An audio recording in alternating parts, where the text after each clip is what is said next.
नमस्कार, मार्केट पंचनामे में आप सभी का स्वागत है। मैं हूं सुमित और वीकली एक्सपायरी से एक दिन पहले भारतीय बाजारों के अंदर आज एक पहले तो रेंज बाउंड ट्रेड था, लेकिन सेकंड हाफ तक आते आते मार्केट में बिकवाली बढ़ी और दिन के निचले स्तरों पर बाजार बंद होते हुए दिखाई पड़े। दो तीन चीज़ें सबसे क्रूशियल, पहले तो जो बीएससी के मेजरली सभी इंडिसेस थे वो लाल निशान के अंदर ही बंद होते हुए दिखाई पड़े। मेटल, फार्मा, आईटी, ये तीन ऐसे इंडिसेस थे जहां पर सबसे ज़्यादा गिरावट देखने को मिली, स्पेशली आईटी जिसके नंबर्स इसी वीक से स्टार्ट होने वाले हैं और फ्राइडे को टीसीएस के नंबर्स पोस्ट होंगे। उससे ठीक पहले आईटी स्पेस के अंदर बिकवाली आते हुए दिखाई पड़ी। मेटल में जहां कल बहुत जोरदार तेजी थी और फार्मा में जहां परसों जोरदार तेजी थी, उसके बाद कुछ हद तक प्रॉफिट टेकिंग आते हुए दिखाई पड़ी। ऑटो रियल्टी के अंदर भी प्रेशर रहा और रियल्टी में आज मेजर कार्नेज रहा डीएलएफ के अंदर, गोदरेज के अंदर, इंडिया बुल्स रियल एस्टेट के अंदर, जो कि करीब 5-6% तक टूटते हुए दिखाई पड़े।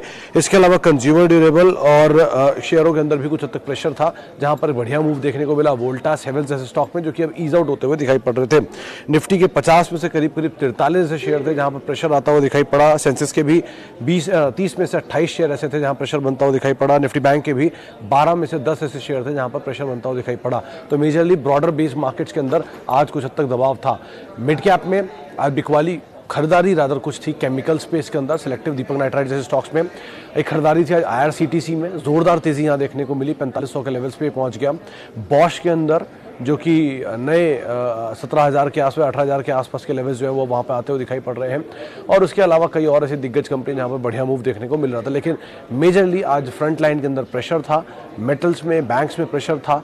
इसके अलावा आज आपको प्रेशर दिखाई पड़ेगा की इंडिसेस के अंदर, ऑटो, रियल्टी जैसे नाम में, जिसके चलते बाजार में आज एक दबाव देखने को मिला। लेकिन एक चीज़ बेहतर कह सकते हैं पूरे उसमें कि आज एक्सपायरी से ठीक पहले मार्केट ने अपने आप को ईज आउट किया, क्योंकि एक्सपायरी कल है। और जो जानकारों से हमारी बातचीत हो रही थी, राजेश पालिया साहब से भी और बाकी जो जानकार हैं उनसे भी, तो उन्होंने भी बात साफ की कि 38,000 के ऊपर निफ्टी बैंक में एक बढ़िया मूव की उम्मीद थी, लेकिन 37,900 या 37,500 ये दो लेवल हैं जिनको आप क्रूशली वॉच करेंगे। मार्केट उन्हीं के आसपास ही ओवर कर रहा है निफ्टी बैंक के केस में, और निफ्टी के केस में भी 18,000 जाने से पहले थोड़ा सा ईज आउट हो रहा है। तो ये एटलीस्ट उनका मानना है। तो उस तरह की एक ट्रेड सेटअप मार्केट में बनता हुआ दिखाई पड़ रहा है। लेकिन हाँ, ओवरऑल मूड माहौल, सेंटिमेंट अभी भी तेजी की तरफ ही है। और आज का फॉल जानकार मान रहे कि शायद थोड़ा बहुत बिकवाली देखने को मिली, क्योंकि मिड कैप में आधा से 1% और फ्रंट लाइन इंडेक्स में 1% के आसपास ही बिकवाली रही। लेकिन सेलेक्टिव स्टॉक स्पेसिफिक स्टोरीज आज भी बिल्डअप होते हुए दिखाई पड़ रही थी। चलिए अब सवाल जवाब का सिलसिला शुरू कर लेते हैं और बातचीत कर देते हैं कुछ दर्शकों के सवालों को लेकर भी। सबसे पहला सवाल, एसोसिएट अल्कोहल एंड एक्साइड to enter at present level. Sir, alcohol में अगर किसी में भी जाना है तो सबसे अच्छा तो यूनाइटेड स्पिरिट है लॉन्ग टर्म के लिए। ऑब्वियस सी बात है, डोमिनेंट है, इसके आगे कोई नहीं खड़ा होता। देश की सबसे बड़ी, दुनिया की सबसे बड़ी लीकर कंपनी की सब्सिडरी है। बियर में हेनिकेन यानी कि यूनाइटेड ब्रेवरीज, जिसकी सब्सिडरी इंडिया में लिस्टेड है। तो ये दो कंपनियां लीकर की सबसे बड़े पायनियर हैं। इन दोनों को तो आप पहले फोकस में रखेंगे किसी भी हाल में। दूसरे नंबर पे आते हैं रेडिको खैतान, जिसके ऊपर आप ध्यान दे सकते हैं लीकर स्पेस में। ये सेकंड बिगेस्ट प्लेयर है। कई जगहों पे इनका मार्केट शेयर यूनाइटेड स्पिरिट से बड़ा है कुछ प्रोडक्ट्स में। अच्छा, ये दो होने के बाद अब आते हो आप बाकी टीयर 3 कंपनीज में, जिसमें आता है ग्लोबल स्पिरिट, जिसमें आता है जीएम ब्रेवरीज, जिसमें आता है एसोसिएट अल्कोहल। और एसोसिएट अल्कोहल इनफैक्ट पैकेजिंग करता है यूनाइटेड स्पिरिट के लिए, और वही इसका की बिजनेस है। तो अगर वो पैकेजिंग करने वाली कंपनी को आप इतना पसंद कर सकते हो तो यूनाइटेड स्पिरिट्स में क्या प्रॉब्लम है। आराम से ऐड करिए, हर फॉल में ऐड करिए, कीप एडिंग और बढ़िया से होल्ड करिए। अच्छी कंपनी है, विजय माल्या साहब को लेना देना नहीं है। डीआईजी उस कंपनी के प्रमोटर है और वन ऑफ द लार्जेस्ट, मतलब दुनिया की सबसे बड़ी जो लेकर कंपनी है उसकी सब्सिडरी है। स्ट्रॉन्ग मार्केट शेयर है, 75% के आसपास के रेवेन्यूज इनके प्रीमियम सेगमेंट से आते हैं। उसमें डोमिनेंस भी है इनकी, प्रीमियम प्रोडक्ट्स में मार्केट शेयर को डोमिनेट करता है। तो अपने आप ही समझ लीजिए कि सही कंपनी है। अच्छा, आगे बढ़ते हैं। आईआरसीटीसी आगे कितना आगे जा सकता है? वाजपेयी साहब, ये तो मुश्किल सवाल है, लेकिन इतना ज़रूर है कि ये आप ऐसे समझिए कि टॉप, आज ही मैंने जो ट्वीट भी किया था कि टॉप 10 कंपनीज जो है इंडिया की लार्जेस्ट पीएसयूज, उसमें अब ये शुमार है। 90 नंबर पे आ चुका है 75,000 करोड़ की मार्केट कैप के साथ, 72,000 करोड़ की मार्केट कैप के साथ। और इतनी तेज़ चलने वाला आईपीओ शायद ही कोई है, जितनी मेरी याददाश्त कहती है, पिछले एक डिकेड में। इससे पहले जुबिलेंट फूड था जो इतनी बड़ी तेज़ी दिखा चुका है। 150 रुपये का इशू प्राइस समझ लीजिए एडजस्टमेंट के बाद, और वो दाम आज आपके सामने 4500 रुपये के आसपास है। फिर आता है डीमार्ट और फिर आता है आईआरसीटीसी। लेकिन अब शायद आईआरसीटीसी सबसे ऊपर होगा, 13 गुना के आसपास चल चुका अपने आईपीओ से। इतनी बड़ी तेज़ी के बाद ईज आउट होगा, और आज ही मैं देख रहा था कि इसकी इक्विटी जब एडजस्ट हो जाएगी तो वो हो जाएगी करीब 80 करोड़ के आसपास की। 18-16 करोड़ के आसपास की आज इक्विटी है, वो स्प्लिट होने के बाद 80 करोड़ हो जाएगी। तो इक्विटी साइज़ बहुत तेज़ी से बढ़ेगा। अगर उसके बाद एक बोनस और आ गया या एक एडजस्टमेंट और हो गया तो इक्विटी साइज़ और ड्रास्टिकली बढ़ेगा। तो ज़रा ध्यान से ही ट्रेड करिएगा, संभाल के ट्रेड करिएगा, तेज़ी का फ़ायदा उठा के थोड़ा थोड़ा निकलते रहिएगा। ये सबसे अच्छी रणनीति है। एटलीस्ट कॉस्ट को निकाल लीजिएगा, प्रॉफिट के फ्री शेयर छोड़ दीजिएगा, यही सबसे बेहतर रणनीति है, एटलीस्ट अभी जब कोई शेयर इतना तेज़ चल रहा हो तो। अच्छा जी, आगे बढ़ते हैं। सतीश साहब, ऑयल इंडिया ऑलरेडी बड़ी तेज़ी दिखा चुका है ओएनजीसी के साथ साथ, तो इतने बड़ी तेज़ी के बाद थोड़ा घुसना रिस्की है, और वो भी सरकारी कंपनी में जहाँ पे हमेशा ऊपर के लेवल पे OFS जाते हैं। तो बड़ा ध्यान से संभल कर ट्रेड करिएगा आप इसमें भी। ऑयल इंडिया को आप ले सकते हैं, कंसीडरिंग इनके नंबर थोड़े बेटर होंगे ओएनजीसी के साथ साथ, या दोनों के बीच का आप मूवमेंट वो कर लीजिए, एनालाइज कर लीजिए कि ज़्यादा कौन सा चला है। अगर ओएनजीसी ज़्यादा चला तो ऑयल इंडिया कैचअप करेगा, अगर ऑयल इंडिया ज़्यादा चला तो ओएनजीसी कैचअप करेगा, या फिर ओएनजीसी शायद ना भी कैचअप करेगी, वो डोमिनेंट है।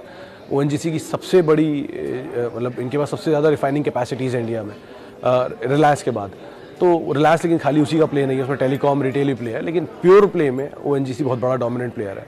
तो इसीलिए उसको कैचअप कर सकता है ऑयल इंडिया। तो अगर ओएनजीसी ज़्यादा चला है, ऑयल इंडिया नहीं चला, तो आप तब इसमें एंटर करिए, ज़्यादा बेहतर है। लेकिन अदरवाइज़ मीडियम टर्म को ही आप तवज्जो दीजिएगा, लॉन्ग टर्म के हिसाब से मत सोचिएगा।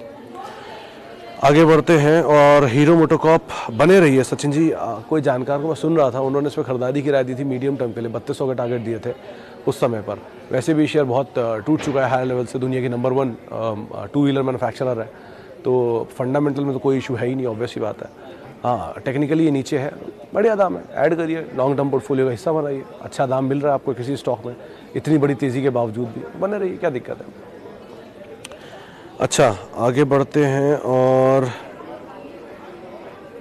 कल ऑप्शन ट्रेडिंग के मतलब मैं समझ नहीं पाया, लेकिन अगर ये ऑप्शन ट्रेडिंग के बारे में पूछ रहे हैं कल के लिए, तो सॉरी, मैं छोटे अवधि में बाजार को ट्रैक नहीं करता, उसके लिए माफ़ी चाहूँगा। CG power 121, Ami organic 1390। Sir CG power, Sunil ji आप बहुत लेट एंटर करके गए, अगर आपने मुझे ही सुन के लिए एंटर किया होता तो शायद 90 रुपये पे या 70 रुपये पे या 75 रुपये पे एंटर किया होता। खैर 121 पे भी कोई बुराई नहीं है, इस शेयर यहीं नीचे अभी रेंज बाउंड ट्रेड करेगा। 128 का पुराना हाई है, तो उसको तोड़ने में दिक्कत होगी थोड़ी बहुत, लेकिन इस रेंज के अंदर ही रहेगा, बहुत नीचे नहीं जाएगा, बहुत ऊपर भी नहीं जाएगा। आप बने रहेंगे तो अच्छा पैसा बना सकते हैं, इसमें से पोटेंशियल है इसमें, और कंपनी भी बहुत दिक्कत नहीं है। अब कंपनी को ख़राब मत समझें, मुरुगप्पा रूपी कंपनी है, ट्यूब इन्वेस्टमेंट की सब्सिडरी है, प्रॉफिट मेकिंग कंपनी है, 3 क्वार्टर के नंबर अच्छे हैं, अगर चौथा भी अच्छा आया था तो एनुअल EPS बननी शुरू हो जाएगी, वो अपने आप कंपनी को री-रेट कर देगी। तो अकॉर्डिंगली आप कॉल लीजिए, अच्छी कंपनी है। आमी ऑर्गेनिक्स के केस में भी आप बने रह सकते हैं, वो बात अलग है, बड़ी तेज़ी इसमें भी दिखाई है, लेकिन दोनों के केस में नीचे मिल जाए तो ज़्यादा बेटर रणनीति आपके लिए बनेगी। अच्छा जी, ट्राइडेंट 12 रुपये पे 7000 शेयर। निरंजन जी बहुत साफ तरीका है इसका, 7000 शेयर हैं, 12 रुपये पे खरीदारी है, आपके दाम से 12 36 करीब 3 गुना होने वाला है। तो 33 रुपये के आसपास आज मैंने शेयर का दाम देखा था। 1000 शेयर बेच दीजिए, अगर 1000 शेयर आप बेच देंगे तो आपकी पूरी कॉस्ट निकल आएगी, बल्कि दुगने तिगुने पैसे निकल के आ रहे हैं, बल्कि 500 शेयरों में आपकी पूरी कॉस्ट निकल आएगी। तो इस तरह से आप उसको बेच के निकल जाइए। बाकी फ्री के शेयर है, उन्हें जहाँ तक आप होल्ड कर सकते करिए, जब आपको लगे कि क्योंकि ये सर्किट चल रहा है तेज़ी में, सर्किट गिरेगा अभी मंदी में, तो उसको आप ध्यान रख के ही यहाँ पर कॉल लीजिएगा। तेज़ी ठीक लग रही है, मंदी भी बहुत ख़राब होती है और ऐसे शेयरों से निकलना बड़ा मुश्किल होता है, तो थोड़ा थोड़ा निकलते रहिएगा, वही सबसे अच्छा है। एटलीस्ट कॉस्ट को तो आप निकाल ही लीजिए, सेफ गार्ड हो जाइए, फिर आप जो मर्जी करते रहिए प्रॉफिट के शेयरों के साथ। अच्छा, आगे बढ़ते हैं, और सिप्ला, सभी सब सिप्ला पहले ही मेरी बात हुई है, कंपनी अच्छी है, ग्रुप अच्छा है, प्रोडक्ट्स अच्छे हैं, फंडामेंटल भी बढ़िया है, लेकिन टाइम बहुत लेता है। और फार्मा वैसे भी अभी टेल विंड नहीं में, हेडविंड में ज़्यादा है, हेडविंड मतलब सामने से दिक्कतें आ रही हैं, तो बेटर यही है कि आप ऐड कर सकते हैं थोड़ा थोड़ा, एक बार में आउटराइटली मत खरीदिएगा। और फार्मा में बहुत अच्छी अच्छी कंपनियाँ और भी अच्छे दाम पर हैं, औरबिंदो जैसी कंपनियाँ, बायोकॉन जैसी कंपनियाँ, फाइजर जैसी कंपनियाँ, सिंजिन, ऐसे बहुत सारे नाम हैं जिनको आप देख सकते हैं, तो उनमें आप एक बार को थोड़ा थोड़ा पोजीशन ऐड कर सकते हैं, लेकिन SIP वे में जाएं, एक बार में आउटराइटली इसके अंदर खरीदारी ना करें। ऑब्वियस बात है, आप बढ़िया निफ्टी कंपनी थी एक समय पर, उस पर आप खरीदारी की बात करें तो आप धीरे धीरे ऐड कर सकते हैं पोजीशंस को। अच्छा, आगे बढ़ते हैं, और HDFC 1588। यश साहब, अगर ये शॉर्ट टर्म का टारगेट है तो मैं माफ़ी चाहूँगा, लॉन्ग टर्म ब्रोकर 1850 1900 के टारगेट से यहाँ दे रहे हैं, और उस हिसाब से आप रणनीति रखें, और पोर्टफोलियो का हिस्सा बनाने वाला स्टॉक है, 1-2 दिन, 1-4 2-4 दिनों के लिए इसको मत देखें, ज़्यादा बेटर यही रहेगा। अच्छा, मेघमानी फिनकेम, अरे ये स्टॉक मयूर जी बड़े सही दाम पे आपने ले लिया, 650 रुपये पे। मैंने कल 990 देखा था शायद, 980-990 रुपये। अभी भी आज भी सर्किट ही होगा अगर नहीं देखा मैंने, लेकिन आज के लिए भाव। लेकिन हाँ, आपको प्रॉफिट अच्छा हो रहा है, इसमें कोई दो राय नहीं है। बेटर यही कि इस तरह के शेयरों में थोड़ा थोड़ा पैसा लेकर निकलते रहें। किसी भी शेयर में इस समय आप जब बाजार में बहुत अच्छा प्रॉफिट कमा रहे हैं तो कमा के थोड़ा सा पैसा लेकर निकलना में कोई बुराई नहीं है। एटलीस्ट आपकी कॉस्ट के पैसे तो आप निकाल ही सकते हैं। दूसरी तरफ अगर आपका नज़रिया ही 20 साल का है, 30 साल का है, तो अपनी क्वालिटी ऑफ कंपनी को चेक कर लीजिए और उसके हिसाब से आप बने रहिए। फॉल का इस्तेमाल करिए और नई पोजीशन ऐड करिए। तो दोनों तरह के विकल्प आपके सामने, या तो आप खरीदारी करके थोड़ा बहुत प्रॉफिट लेकर निकल जाए, या फिर आप अगर लॉन्ग टर्म इन्वेस्टर हैं और आपको लगता है ये कंपनी बहुत अच्छी है तो आप बने रहें, नीचे और ऐड कर लें। अच्छा जी, आगे बढ़ते हैं। SRF, ऋतु जी ये खरीदारी किस भाव पे, इससे बहुत कुछ क्लियर होगा, क्योंकि नीचे से SRF चला बहुत है और आपको मुनाफा है तो, और नज़रिया लंबी अवधि का, तो बने रहिए। कंपनी अच्छी है, एडजस्टमेंट होने वाला है स्प्लिट का, उसके बाद इस शेयर की डाइल्यूशन और बढ़ जाएगी। लेकिन बेटर यही, कंपनी अच्छी है, ग्रुप अच्छा है, तेज़ी पकड़ रखी है। पुराना ग्रुप है, भरत राम ग्रुप को अगर भी आप पढ़ेंगे तो उसके बारे में आपको समझ में आएगा। लेकिन आप बने रहिए और कंपनी की टू गुड है, कंपनी में कोई प्रॉब्लम नहीं है, फंडामेंटल में कोई प्रॉब्लम नहीं है। एक क्वार्टर के नंबर थोड़े वीक आए थे 2 क्वार्टर पहले, उसके बाद टूटा था, लेकिन उसके बाद एक तरफा तेज़ी दिखाई है। तो बेटर यही है कि आप अगर लंबी अवधि के लिए निवेशित हैं तो आप बने रहिए। छोटी अवधि में तो आपकी कॉल आपको अपने हिसाब से लेनी होगी, किस तरह का प्रॉफिट आप लेकर निकलना चाहती हैं या आपकी सिचुएशन किस तरह की है। अच्छा, आगे बढ़ते हैं। And Nestle India future outlook for 5 year. Shivam ji, कभी इस कंपनी के बारे में पढ़िएगा तो आपको खुद रियलाइज़ होगा ये कंपनी है क्या। जितना मैं इस कंपनी के बारे में जानता हूँ, मैगी में इनका जो डोमिनेंस है वो 70+% के आसपास है, यानी कि 70% ज़्यादा मार्केट शेयर ओन करते हैं मैगी में, सब नहीं खाई होती है। उसके अलावा मिल्क प्रोडक्ट में 1 से लेके 8 साल तक के बच्चों के लिए जो दूध आता है उसमें इनकी मोनोपोली है, लैक्टोजन से लेके नान 1 तक, नान 1 नान 2 तक, तो वो भी सब नहीं पिया ऑलमोस्ट, तो वो भी एक डोमिनेंट प्लेयर है।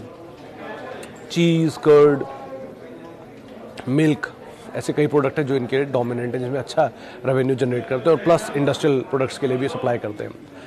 ये मस्ट हैव वाले पोर्टफोलियो के स्टॉक हैं, इनमें आप छेड़खानी मत करें। अगर आपके पास है तो लेके शांति से बैठे रहें, नीचे मिल जाए तो और लेके रख लें, और नीचे मिल जाए और लेके रख लें, और शांति से बैठे। धीरे धीरे चलेंगे, आराम से रिटर्न देंगे। साल का 10-15% भी चल जाए तो भी बहुत है। और डिविडेंड आपको मिल ही रहा है, 100 रुपये के आसपास डिविडेंड, 125 रुपये के आसपास डिविडेंड पिछले साल दिया था, तो वो डिविडेंड आपको मिल ही रहा है। तो डिविडेंड खाइए, बने रहिए, पोर्टफोलियो में ऐड करिए, इस तरह की सिचुएशन के साथ करिए। 5 साल नहीं, 15 साल के लिए भी आप इनको ऐड कर सकते हैं, कोई रिस्क नहीं है। जिस तरह की खपत है हमारे देश की, जिस तरह से हम खुद कंज्यूम करते हैं चीज़ों को, और जिस तरह की हमारी प्रेफरेंसेस हैं, ये कंपनियां बंद नहीं होंगी, आप आराम से इनके अंदर पोजीशन को ऐड कर सकते हैं। अच्छा जी, आशीष जी क्या कर रहे हैं ICICI में 2 दिन से? सर कौन आशीष जी? हाँ, कौन से वाले ICICI बैंक में वो पोजीशन ले रहे हैं या बेच रहे हैं, मुझे पता नहीं। अच्छा, एक्साइड वर्सेस अमर राजा। मिश्रा साहब, ये कुछ दिन पहले सवाल यही मैंने ही उठाया था इस जगह पर, जहाँ पर दोनों 52 वीक्स लो पर थे। उसके बाद एक्साइड की डील आ गई, HDFC लिमिटेड वाली, HDFC लाइफ वाली, एक्साइड भाग गया। फिर अमर राजा में अब कुछ हुआ, वो भी भाग रहा है। तो अब ये सवाल थोड़ा गलत है, ये दोनों के प्राइसेस भागे हुए हैं। कुछ देर पहले सस्ते दाम पे थे, तब आपने शायद तवज्जो नहीं दिया होगा इस पर, लेकिन दोनों में से बेटर अलग अलग सेगमेंट में दोनों है। कुछ रेलवेज को भी केटर करती हैं, कुछ ऑटो को केटर करती हैं। एक्साइड बड़ा मार्केट शेयर ओन करता है अमर राजा से, तो दोनों के अलग अलग प्रेफरेंसेस हैं और उसके कुछ कारोबार बिके हैं, तो उनको रेवेन्यू में आएगा। प्रॉफिटेबिलिटी चेक करिए और इसके हिसाब से आप कॉल लीजिए, ज़्यादा बेटर रहेगा। बहुत सीधा तरीका है इसमें, यही होता है। प्रॉफिट देखिए दोनों का साल का, और मार्केट कैप देख ली दोनों की साल की, उससे आपको बिल्कुल भरपूर आइडिया लग जाएगा कौन बेटर है कौन बुरा है, उसके हिसाब से आप एंटर कर सकते हैं। अच्छा, 3i इन्फोटेक, गुड्डू जी अभी तो लिस्ट ही नहीं हुआ, वेट करिए। लिस्टिंग की बातचीत है अक्टूबर में ही, शायद सेकंड वीक में लिस्ट होगा, उसके हिसाब से आप वहाँ पर कॉल लीजिएगा। अभी तो कुछ नहीं, अभी तो डीलिस्टेड है, कुछ खरीद सकते हैं, वेट करिए डीलिस्टिंग का, घबराए नहीं इसमें, आपको जल्दी इसके दूसरी तरह के शेयर अलॉट हो जाएंगे। अच्छा, पीडीलाइट एंड डाबर, सलीम साहब दोनों में ही आपको व्यू तो लंबा ही देना पड़ेगा। पीडीलाइट भी डोमिनेंट है अपने स्पेस में, फेविकोल आप जानते हैं, एडहेसिव्स में, स्टेशनरी बिजनेस के अंदर भी ये बहुत डोमिनेंटली प्ले कर रहे हैं। और डाबर तो ऑलरेडी 100 साल पुरानी कंपनी है ही, एग्रो उसके अंदर आयुर्वेदा के अंदर, और अब धीरे धीरे वो पूरी एफएमसीजी बन चुकी है। तो कंपनियां दोनों अच्छी हैं और दोनों ही लंबी अवधि के लिए, लेकिन पूरी तरह से एफएमसीजी में उतर जाना भी एडवाइजेबल नहीं है। तो पोर्टफोलियो कुछ हिस्सा जो आप डालना चाहते हैं एफएमसीजी में, उसको आप इन दोनों में डाल सकते हैं, कोई दिक्कत नहीं है, लेकिन लंबी अवधि के लिए। अच्छा, लास्ट सवाल और लेते हैं। बालकृष्ण इंडस्ट्रीज, विजय जी का सवाल है। विजय जी, बालकृष्ण इंडस्ट्री केस में आप बने रह सकते हैं। जिस तरह के सेगमेंट में डील करते हैं, सबसे बड़े टायर्स जो बनते हैं वो ये बनाते हैं, अच्छी कैपेसिटीज़ हैं। रिसेंटली उन्होंने कैपेसिटी ऐड भी की थी और शेयर भी बहुत कम चला है, वैल्यू वाइज भी इतना बुरा नहीं है, ग्रुप भी ठीक है। तो आप बने रहिए, नीचे मिल जाए आप ऐड भी कर सकते हैं।